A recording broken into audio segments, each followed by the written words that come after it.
अच्छा कोई बात नहीं, आज पता नहीं क्या हुआ, ना हमारे कंट्रोल में ना आपके कंट्रोल में।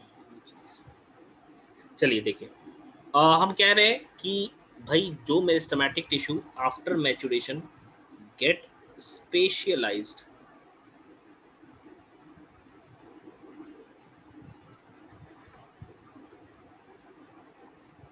Specialised specialized to perform functions, to perform functions. The meristematic tissue after maturation get specialized to perform functions, form या constitute permanent tissue.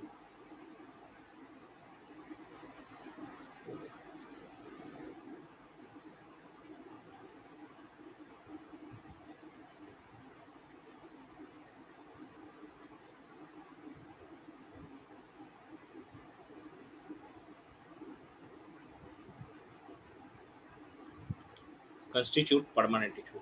अब देखो, बेस्ड ऑन होमोजीनियस नेचर या होमोजीनिटी, समझते हो? होमोजीनियस आपने सॉल्यूशन पढ़ा होगा, होमोजीनियस हेट्रोजीनियस। होमोजीनियस कहने का मतलब होता है कि एक जैसा, यूनिफॉर्म, है ना? एंड हेट्रोजीनियस कहने का मतलब क्या है कि नॉन यूनिफॉर्म, नॉन यूनिफॉर्म, एक जैसा नहीं हो। मेरा ही आवाज आ रहा है। हाँ देखिए, तो हम कह रहे हैं परमानेंट टिश्यू दो तरह का है on the basis of homogeneity, on the basis of homogeneity of cells, homogeneity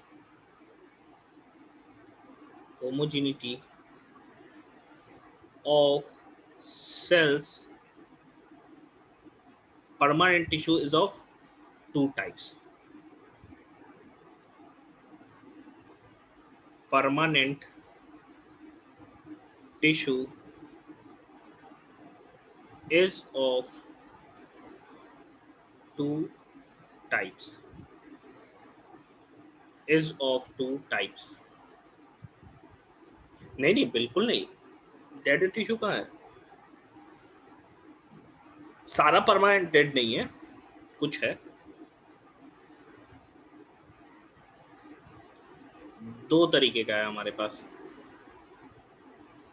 एक को हम कहते हैं सिंपल परमानेंट टिश्यू, जो कि हम पहले पढ़ेंगे, सिंपल परमानेंट टिश्यू। दूसरा वाला हो गया complex permanent tissue, complex permanent tissue.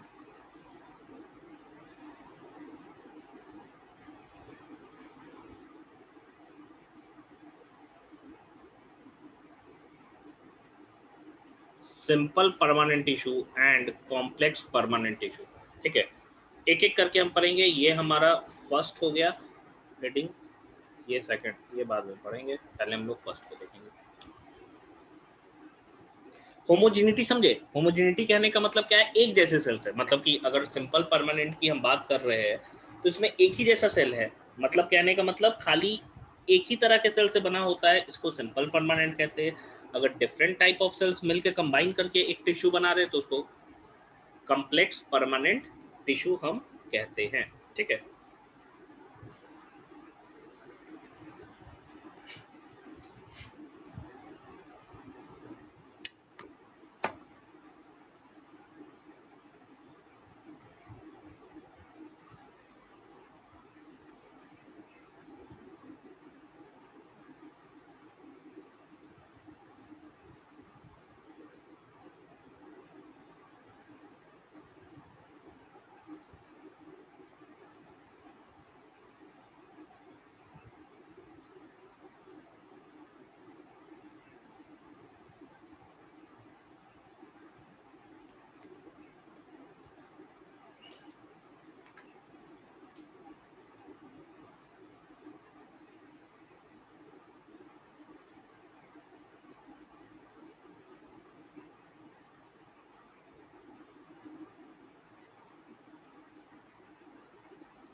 चलिए सबसे पहले हम स्टार्ट कर रहे हैं सिंपल परमानेंट टिश्यू।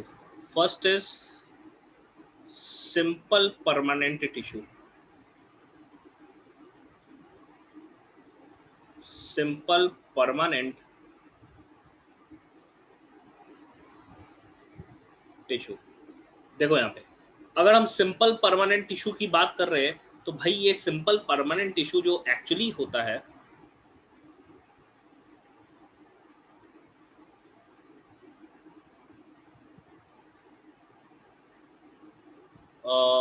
तो इसको हम कह रहे हैं सिंपल, मतलब कहने का मतलब composed of similar kind of cells या सेम काइंड ऑफ सेल्स हम कह सकते हैं।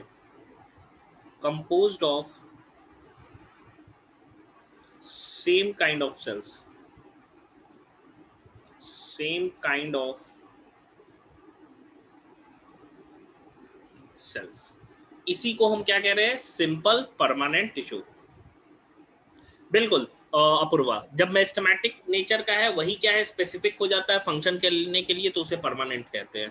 बिल्कुल सही। तो ये देखो अब एक तरह का सेल से मिलकर बना है तो सिंपल परमानेंट टिश्यू कहेंगे। अब ये भी भाई 3 तरह का है, काफी इसमें ज्यादा है डिविजन्स, थोड़ा सा 1-2 बार पढ़ोगे तो याद रह जाएगा। 3 टाइप्स का है। सबसे पहला इसमें हम लोग को टाइप पढ़ना है वो है पैरेनकाइमा के बारे में।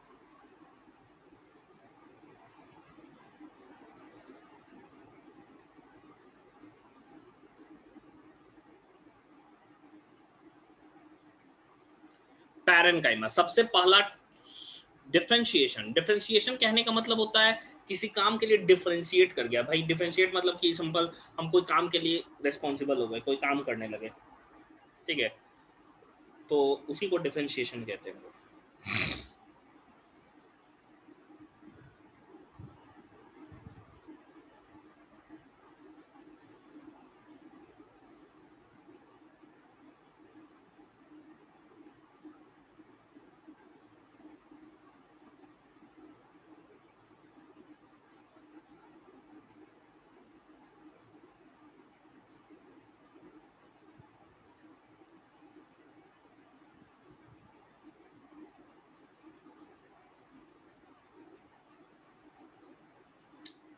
हाँ, सेम काइंड मतलब स्ट्रक्चर सेम, फंक्शन सेम। बिल्कुल। देखो पैरेनकाइमा की अब बात कर रहे हैं, अब ध्यान से समझिएगा इस चीजों को। पैरेनकाइमा में जो सेल्स होते हैं ये लगभग मेरिस्टेमेटिक सेल जैसा ही इसका काम होता है, ठीक है। सेल्स जो प्रेजेंट होते हैं ये हम कह सकते हैं लगभग एक आइसो डायमेट्रिकल सेल्स होते हैं।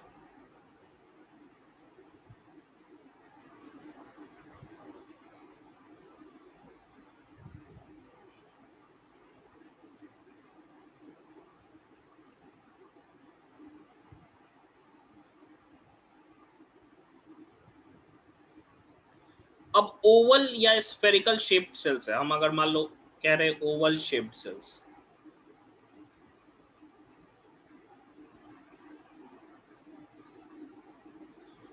तो ओवल शेप्ड सेल्स है तो देखो कोई भी चीज जो ओवल शेप का होता है उसको आइसो डायमेट्रिकल, मतलब आइसो का मतलब कितना होता है, क्या होता है आइसो, हम कहते हैं सेम को या एग्जैक्ट को या इक्वल को। डायमेट्रिकल मतलब, हाँ डायमेट्रिकल मतलब डायमीटर, मतलब सब तरफ से डायमीटर बराबर है तो गोल नहीं हो जाएगा।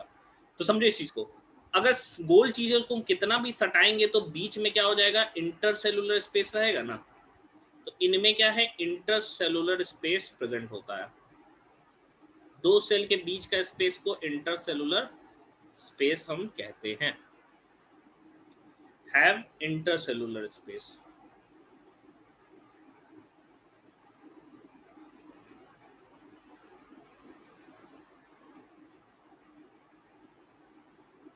ओके बनाइए तो इसको, ठीक है। तो और भी पॉइंट्स है इसमें पैरेनकाइमा में, लिखते हैं हम लोग।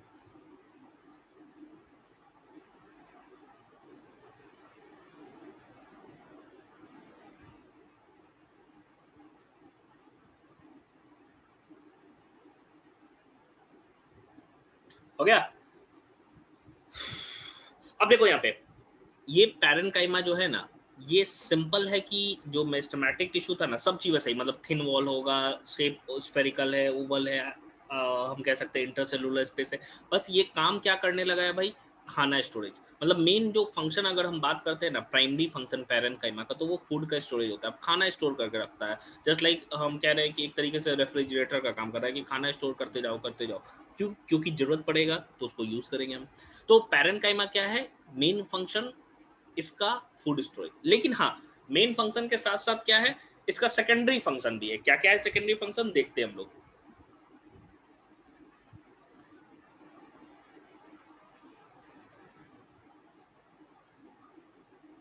देखिए, सेकेंडरी फंक्शन की हम बात कर रहे हैं तो एक तो ये हो गया oval intercellular space, thin cell wall and have prominent nucleus. इसका कैरेक्टरिस्टिक लगभग हम कह सकते हैं ना मेरिस्टेमेटिक जैसा ही होता है, have prominent nucleus, prominent nucleus.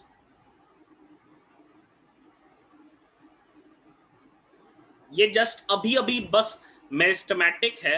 हाँ बिल्कुल, ये भी डिवाइड करता है, डिवाइड्स फास्ट, लेकिन हाँ मेरिस्टेमेटिक जितना नहीं, लेकिन ये भी डिवाइड करता है। प्रोमिनेंट न्यूक्लियस, बार बार समीर बता रहे कि प्रोमिनेंट न्यूक्लियस, अब मान लो न्यूक्लियस सही है, इसके अंदर क्रोमोसोम बहुत सारा बन जाएगा तो नहीं दिख। प्रोमिनेंट का मतलब होता है जो दूर से दिखे, उसको प्रोमिनेंट कहते हैं। फिर क्या है भाई, अगर मैं इसके और भी चीजों की बात करूं तो प्राइमरी फंक्शन इसका क्या है, प्राइमरी फंक्शन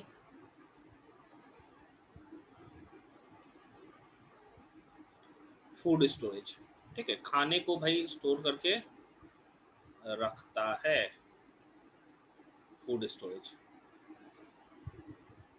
नेक्स्ट देखिए, प्राइमरी फंक्शन के साथ साथ और क्या है भाई, तो प्राइमरी फंक्शन के साथ साथ अदर फंक्शन भी है। क्या है अदर फंक्शन, अदर फंक्शंस, तो अदर फंक्शंस में ये है कि प्लांट में ना ग्रीन पार्ट में, या हम कह सकते हैं जब प्लांट हर्बेशियस रहता है, मान लो हमको ना किसी को गिफ्ट करना है, तो किसी को गिफ्ट करना है तो गिफ्ट है मेरे पास छोटा और डब्बा है मेरे पास बड़ा, तो हम क्या करते हैं, अब बड़े से डब्बा में छोटा सा गिफ्ट लेके जाएंगे तो वो ढक ढक ढक ढक आवाज करेगा, बड़ा एम्बेरसमेंट होगा, तो हम क्या करते हैं उसको भर देते हैं। क्या चीज़ से, पेपर को देखते हो, पेपर को क्रश कर करके या कोई भी थर्मोकोल वगैरह चीज़ों से हम उसको कॉम्पैक्ट बना देते हैं कि भाई वो आवाज ना करे।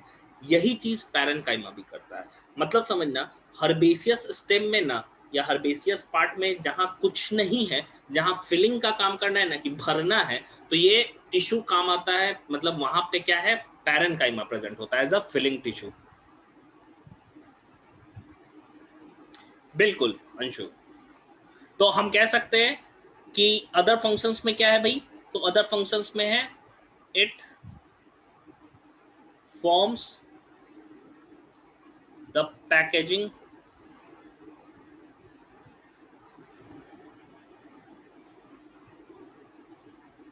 पैकेजिंग टिश्यू और filling tissue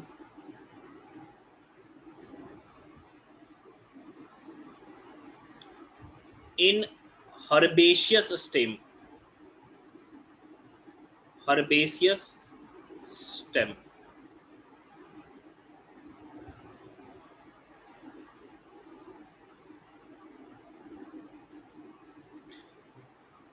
यस अदिति, बिल्कुल पैरेन्काइमा का तो मैंने लिखा ही ना, प्राइमरी फंक्शन क्या है, स्टोरेज ऑफ फूड ही है। मतलब मेन अगर हमसे फंक्शन पूछा जाएगा तो यही है। कुछ हमको यहाँ पे मॉडिफिकेशंस देखने को मिलता है, modifications of parenchyma, modification of, यहाँ पे भी मोदी जी का नाम आ गया, मॉडिफिकेशन ऑफ पैरेन्काइमा।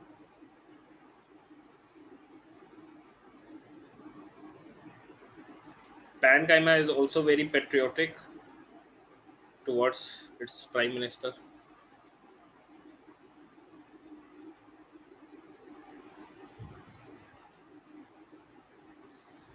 Yes, तो देखिए पैरेन्काइमा का मॉडिफिकेशन हम लोग किए, ये मॉडिफिकेशन है क्या, या मॉडिफिकेशन कह सकते हैं। मॉडिफिकेशन में दो मॉडिफिकेशन हमें पढ़ना है, होता बहुत सारा है लेकिन हमको दो ही पढ़ना है। कौन कौन सा भाई, तो एक है एक्वेटिक प्लांट्स के अंदर, लिखिए तो यहाँ तक बता रहे,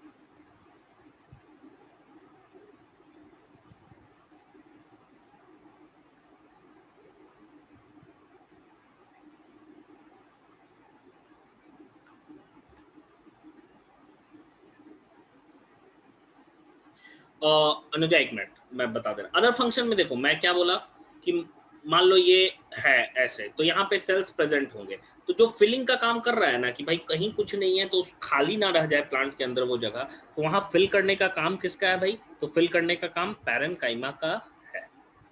मॉडिफिकेशन की बात करें तो नेक्स्ट पॉइंट हम पढ़ते हैं। अगर मॉडिफिकेशन की मैंने बात कही तो एक मॉडिफिकेशन हमारा क्या हो गया,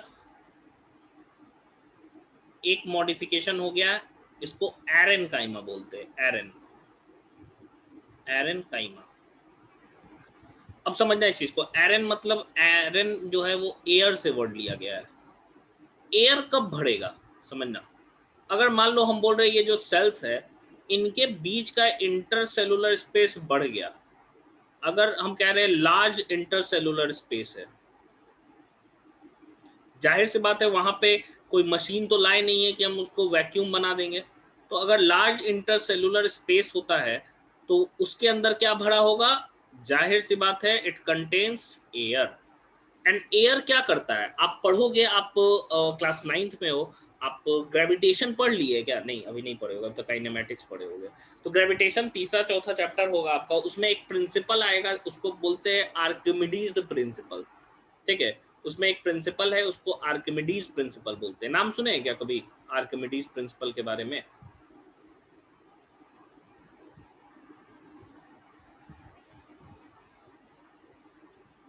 नहीं, अपूर्वा सुने। देखिए मेन है, एक टर्म आएगा उसको बायोन्सी बोलते हैं।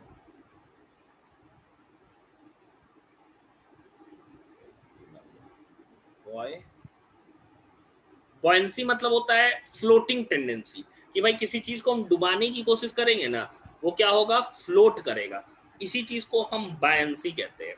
ठीक है, इसी चीज को हम लोग बायंसी कहते हैं। तो जो फ्लोटिंग टेंडेंसी है ना, जो नीचे से वाटर किसी सब्सटेंस पे और किस पे लगाएगा, जो फ्लोट करने वाला होगा उसी पे लगाएगा, अब आयरन का ब्रिक पे नहीं लगाएगा। ठीक है, तो हम कह सकते हैं कि जो फ्लोटिंग वाले सब्सटेंस होते हैं which can float on water and they experience a thrust force, या हम कह सकते हैं नीचे से पानी उसको ढकेलेगा ऊपर की तरफ, यही है बायंट फोर्स कहते हैं, या इसी फेनोमेनन को बायंसी कहते हैं। तो बायंसी मतलब क्या है, फ्लोटिंग टेंडेंसी या फ्लोट करवाने की क्षमता। तो जब एयर भरते हैं ना हम लोग, याद आप देखे होंगे जितने भी हम मान लो कि नाव वगैरह इस्तेमाल करते हैं, जो देखते हो टायर वगैरह जो रहता है रबर का, जिसके इसके अंदर क्या होता है, नाव में भी एयर, या सिंपल आप देख लो रिवर राफ्टिंग जो किया जाता है जिससे, ठीक है, बड़ा सा ऐसे रहता है, फुलाया रहता है ऐसे करके, उसमें क्या है, एयर है, जाहिर सी बात है एयर क्या करेगा, बायंसी प्रोवाइड करेगा, तो एयर के कारण वो तैरेगा। तो कौन से ऐसे प्लांट है जिसको तैरना है, एक्वेटिक प्लांट्स। तो ये कहाँ पाए जाएंगे, सबसे पहले फाउंड इन एक्वेटिक प्लांट्स।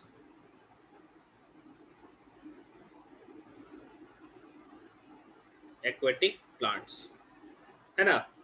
अब देखो यहां पे ये क्या करेगा, provide buoyancy, buoyancy, provide buoyancy, buoyancy की हम बात कर रहे हैं। Next point is this, this is known as, second is aerenchyma की जगह एक और है क्लोरेनकाइमा। देखो क्लोरेन, क्लोरेनकाइमा। तो अगर ये पैरेन्काइमा में क्लोरोप्लास्ट काफी ज्यादा है तो वो ग्रीन कलर का हो जाएगा, एंड क्लोरोप्लास्ट के कारण वो क्या करेगा, फोटोसिंथेसिस। तो हम कह सकते हैं वैसा parenchyma which contain chloroplast and perform photosynthesis, those parenchyma are known as chlorenchyma. देखो वर्ड में डिफरेंस है, हम लोग सिंपल परमानेंट का टाइप पढ़ेंगे पैरेन्काइमा, एंड कॉलेनकाइमा बोलते हैं उसको, वो है कॉलेनकाइमा। ठीक है, ये वाला क्या है, क्लोरेन, अंतर समझिएगा, कॉलेन अलग है क्लोरेन अलग है। कॉलेन सिंपल परमानेंट का टाइप है और क्लोरेन परमानेंट सॉरी पैरेन्काइमा का टाइप है। तो क्लोरेनकाइमा, क्लोरेनकाइमा हम कह सकते हैं इफ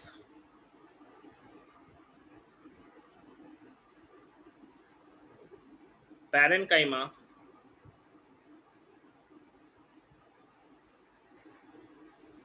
contains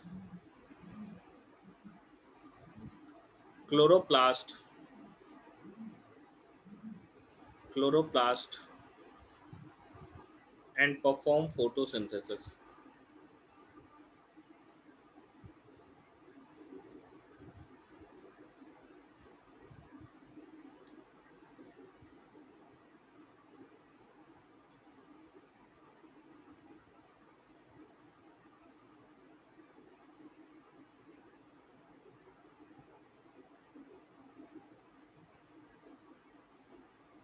बायंसी फिर से रिपीट कर दे साकेत, एक मिनट। बायंसी कहते हैं जो अपथ्रस्ट लगता है ना, जो ऊपर की तरफ फोर्स है। अपूर्वा किसका स्टेटमेंट लिखना है, बता सकती हैं?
हो गया, चलिए आगे बढ़ते हैं हम लोग। तो इसी के साथ पैरेनकाइमा जो है हमारा खत्म हो गया। नेक्स्ट है, हम लोग पैरेनकाइमा लिखे थे, सेकंड लिखेंगे वो है collenchyma. Second collenchyma.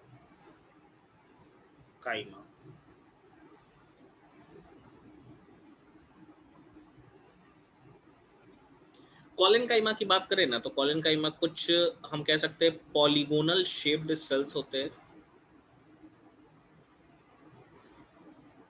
Polygonal shaped cells present होते हैं।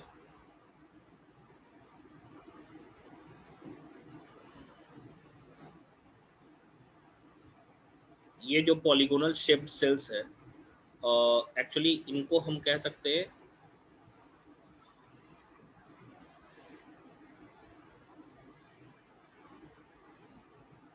ये इसका सेल वॉल है मान लो,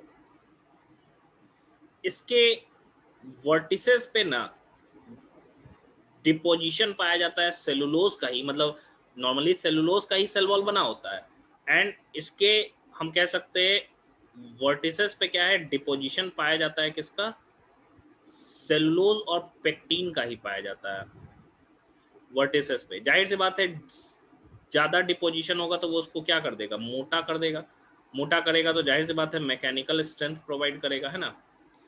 तो हम कह सकते हैं ये मैकेनिकल स्ट्रेंथ प्रोवाइड करता है। लेकिन ये अभी देखो डिपोजिशन सिंपल समझना कि डिपोजिशन कहने का मतलब क्या हो गया कि सब्सटेंसेस का एक्सचेंज कम हो जाता है। जाहिर सी बात है सब्सटेंसेस अब एक्सचेंज नहीं हो पाएगा। मान लो कि हमको कोई रूम में बंद कर दिया, लेकिन पहले क्या है, पहले बंद किया तो हर कुछ समय के बाद खाना ला के दे रहा था। एक समय के बाद क्या किया, खाना ला के देना बंद कर दिया, हम रूम में बंद है, तो एक समय आएगा कि हम मर जाएंगे। तो यही चीज है, डिपोजिशन पहले होता है एजेस पे, समझना इस चीज को, वर्टिसेस पे धीरे धीरे डिपोजिशन इतना हो जाता है कि वो डेड हो जाता है एंड दे बिकम स्क्लेरेनकाइमा। तो कॉलेनकाइमा में भी डिपोजिशन है, लेकिन ये जो सब्सटेंसेस है थोड़े से वाटर को मूव करने देते हैं। ये हम कह सकते हैं सेलुलोज थिकनिंग है। ये जो प्रेजेंट है ये है सेलुलोज थिकनिंग।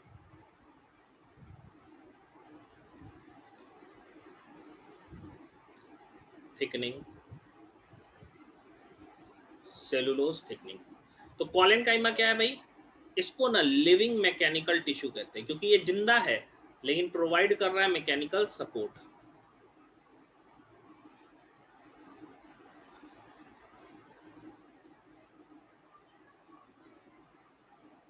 जनरली ये कहाँ पाया जाता है, जनरली वहां पाया जाता है लीफी स्ट्रक्चर में ही पाया जाता है, लीफ में ही पाया जाता है। वैसे लीफ जो मेनली लीफ बहुत नाजुक है उनमें पाया जा रहा है, या जो इनिशियल जो क्या बोलते हैं यंग लीफ है उसमें ये पाया जाता है।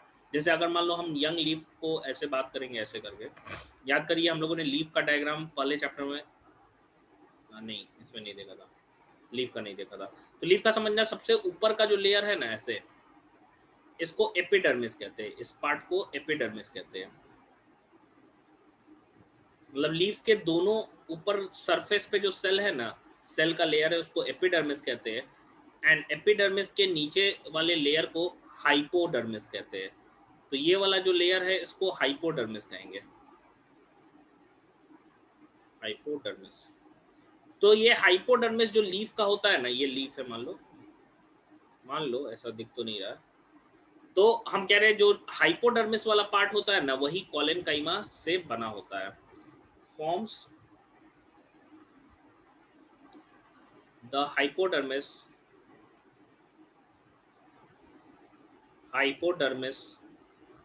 of young leaf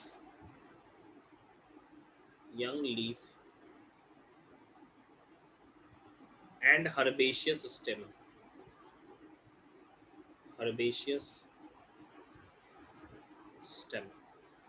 इसका मेन एक ही काम है, mechanical support, provide mechanical support.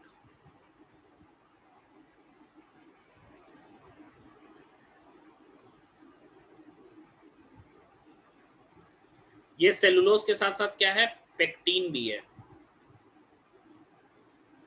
Thickening present रहता है एट वर्टिसेस।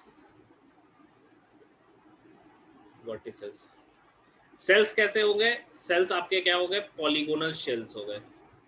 सेल्स का अगर हम लोग देखें, यहाँ पे लिख लेते हैं, सेल्स कैसे होते हैं, पॉलीगोनल होते हैं।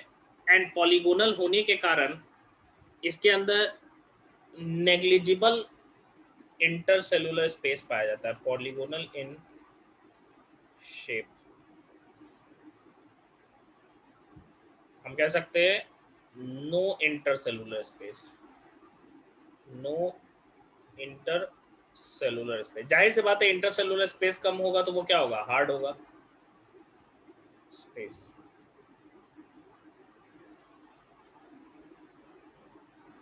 जी अप्रूबा, अब ओनली हर्बेशियस में पाया जाता है।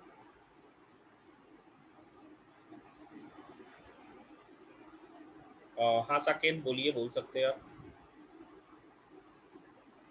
बोलिए। सर इसमें वैक्यूम्स होता है ना, और इंटरसेलुलर स्पेस एब्सेंट होता है। सेलुलर स्पेस एकदम मिनिमम है, नहीं के बराबर है, चिपका हुआ है ना।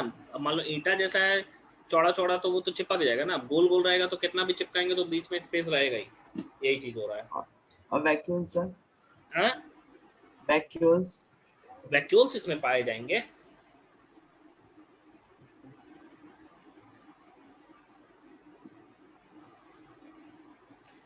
मेरिस्टेमेटिक में ही वैक्यूल एब्सेंट है, बाकी परमानेंट में तो पाया ही जाएगा।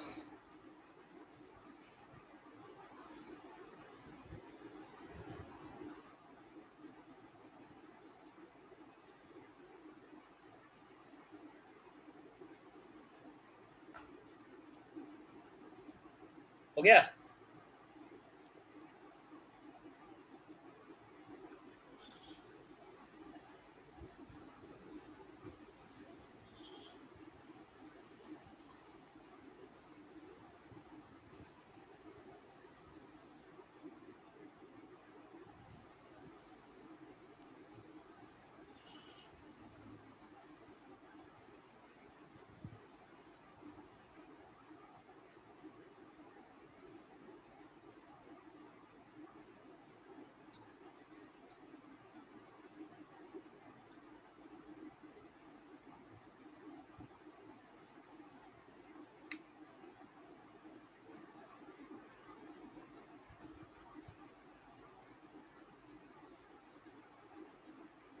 चलिए अब लास्ट हम लोग देख ले रहे हैं, जो कि हमारा सिंपल परमानेंट टिश्यू का है, वो है तीसरा, जिसको हम स्क्लेरेनकाइमा कहते हैं। स्क्लेरेनकाइमा, स्क्लेरेनकाइमा की हम बात कर रहे हैं ना, तो इसको डेड मैकेनिकल टिश्यू कहा जाता है। It is known as dead mechanical tissue. जाहिर सी बात है, अगर मैं सपोर्ट की बात करूंगा तो जाहिर सी बात है स्क्लेरेनकाइमा ज़्यादा सपोर्टिव होगा एज कम्पेयर टू कोलेनकाइमा, क्योंकि जो चीज़ ज़्यादा मरा हुआ है ना, मरा हुआ ज़्यादा क्या मरा हुआ है, उसमें क्या है, वो चीज़ हार्ड होगा। डेड मैकेनिकल टिश्यू है ये। ठीक है। Sclerenchyma is dead mechanical tissue and sclerenchyma में जो डिपोजिशन है, डिपोजिशन एट सेल वॉल्स वो मैक्सिमम होता है, बहुत ज्यादा क्वांटिटी, इसीलिए वो डेड हो जाता है। एंड डिपोजिशन होता किन सब्सटेंसेस का है, तो वाटर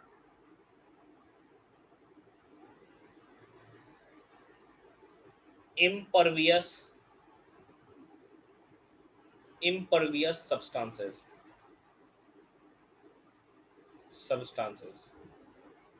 जैसे कि हम कह सकते हैं वाटर इम्परवियस सब्सटेंसेस में क्या हो गया, सुबेरीन हो गया, क्योंकि वाटर को पास ही नहीं करेगा, वैक्सी सब्सटेंस है। लिग्निन हो गया, इनका डिपोजिशन होता है, इसीलिए ये एकदम हार्ड हो जाता है। ठीक है, इन सब्सटेंसेस का डिपोजिशन होता है। स्क्लेनकाइमा की हम बात करें तो डेड तो है, मैकेनिकल सपोर्ट भी देगा। ठीक है, अगर मैं स्ट्रक्चर की बात करूं तो स्ट्रक्चर के हिसाब से ये स्क्लेनकाइमा दो तरीके का होता है। एक होता है, हम कह सकते हैं स्ट्रक्चर वाइज ऐसे राउंड स्क्लेनकाइमा सेल्स प्रेजेंट होते हैं जिसमें मैक्सिमम डिपोजिशन ही पाया जाता है। अगर हम लोग ऐसे बनाएंगे, ऐसे, तो ये समझो बीच में जो कैविटी है बस यही है बचा हुआ, बाकी सब डिपॉजिट हो जाता है। एंड ये कैविटी को ल्यूमेन बोलते हैं। ठीक है, ल्यूमेन बोलते हैं। बाकी ये जो हमको दिख रहा है यहाँ पे, ये डिपोजिशन है, ये सब्सटेंसेस है, यही सुबेरीन वगैरह यहाँ क्या है, डिपॉजिट कर जाते हैं। ठीक है, यहाँ पे डिपॉजिट कर जाते हैं। तो ये जो स्ट्रक्चर है जो कि राउंड स्ट्रक्चर है, ये राउंड सेल्स है, इनको स्क्लेनकाइमा का ही टाइप बोलते हैं, इसको स्क्लेरिड बोलते हैं।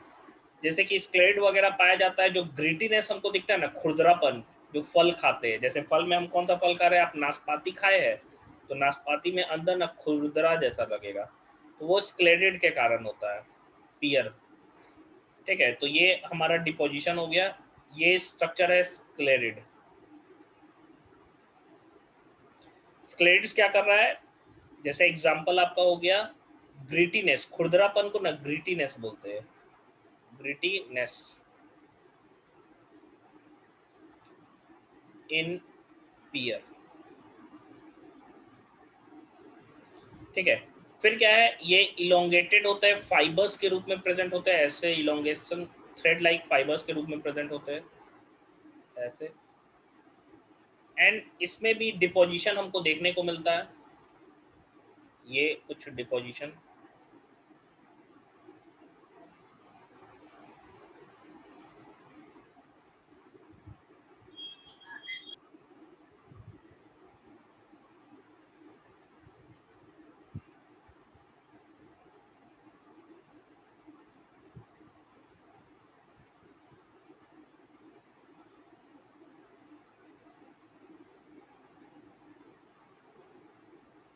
ठीक है, ये डिपोजिशन है। एंड ये जो फाइबर्स प्रेजेंट होता है थ्रेड लाइक, इसको स्क्लेरेन काइमेटस फाइबर बोलते हैं, स्क्लेरेन काइमेटस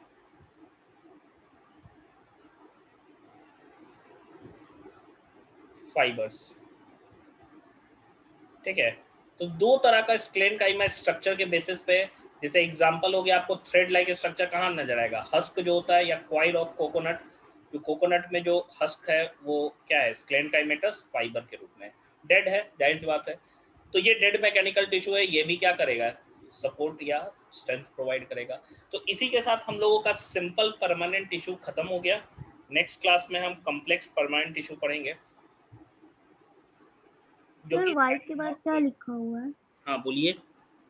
सर वाई के बाद क्या है? एम है? यहाँ पे तो स्क्लेरन का एम है। YMATOUS, okay sir. स्क्लेनकाइमेटस।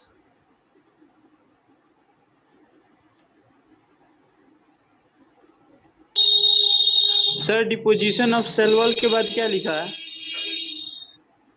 Deposition of at cell wall से, एट सेल वॉल मैक्सिमम लिखा हुआ है, मैक्सिमम वैसे लिखते हैं हम लोग इक्वेशन के फॉर्मेट में, MAX ऊपर एक्सपोनेंट में M लिखा जाता है। वाटर इम्परवियस सब्सटेंसेस है, स्क्लेरिड का स्पेलिंग आई थिंक EI, हाँ हो सकता है EI होगा, सही कर लीजिएगा।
हो गया?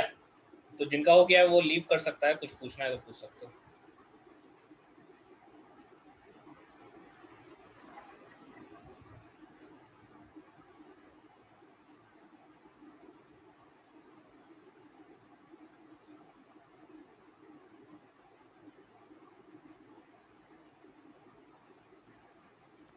सर फर्स्ट वाले को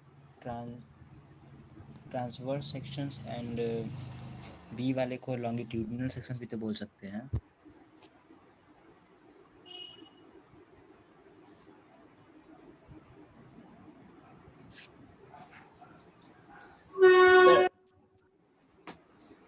सर मोनोकोटिलाइडनेस सीड क्या होता है?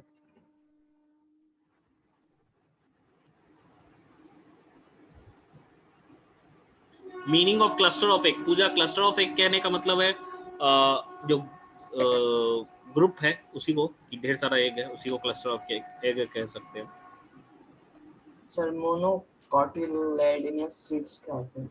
मोनोकोटिलिडनस सीड होते हैं जिसमें एक ही दाना होता है, जैसे राइस हो गया देख लो, वहीं चना देख लो 2 दाना होता है छिलते तो डाइकॉट हो गया जिसमें 2 दाना, सीड में एक दाना है, तो जैसे राइस हो गया, व्हीट हो गया, मेज हो गया, सब में एक दाना होता है ना, छिलका छिलोगे भी तो एक ही निकलेगा। Yes, thank you. Meaning of herbaceous अक्षर, हर्बेशियस मतलब जो ग्रीन होता है, हर्ब जैसा होता है, हर्ब नहीं जानते हो, पत्ता होगा, उड़ी नहीं होगा कोई चीज, हर चीज सबसे एंड हाइपोडर्मिस एपिडर्मिस सबसे ऊपर का लेयर होता है, उसके नीचे का पार्ट हाइपोडर्मिस होता है। एपी का EPI होगा समीर। एंड सबसे बड़ा हर्ब कौन सा है? बनाना सबसे बड़ा हर्ब होता है, लार्जेस्ट हर्ब, ट्री जैसा दिखता है लेकिन है हर्ब, एक उसमें वुड है ही नहीं, जो स्टेम दिख रहा है वो एक्चुअली स्टेम नहीं है, लीफ बेस है। देखो बनाना का तुम पत्ता छिलोगे ना तो नीचे तक छू जाएगा हटाते हटाते। सर क्लस्टर ऑफ एग्स का मतलब एक बार और बता दीजिए ना। क्लस्टर मतलब group of egg.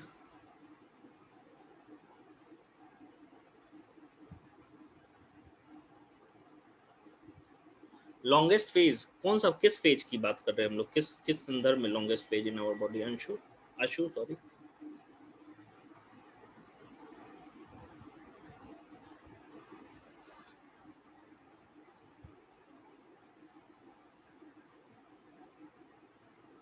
Collenchyma slide.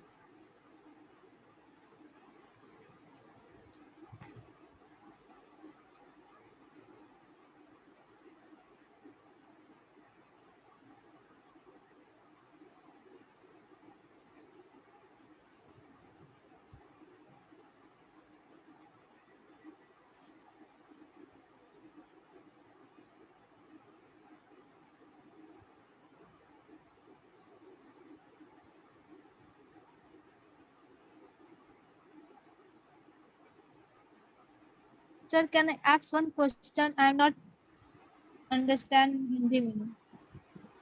हाँ, क्या नहीं समझ में आया आपको, बोल सकते हैं? Sir, can you consider a cluster of egg or tissue? Why? Can I consider a cluster of egg a tissue?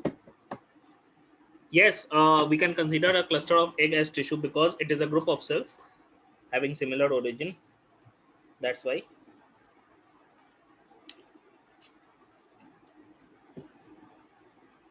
Understood? No. Yes. Okay. So चलिए एंड कर रहे हैं फिर क्लास भी है.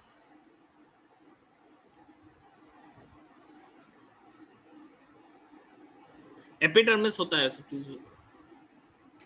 सर एक बार एपिडर्मिस बता दीजिए. ईपीआई है सॉरी. Yes sir EPIDERMIS. ये एपिडर्मिस है. ये बोल रहे हो. Yes sir. एपिडर्मिस.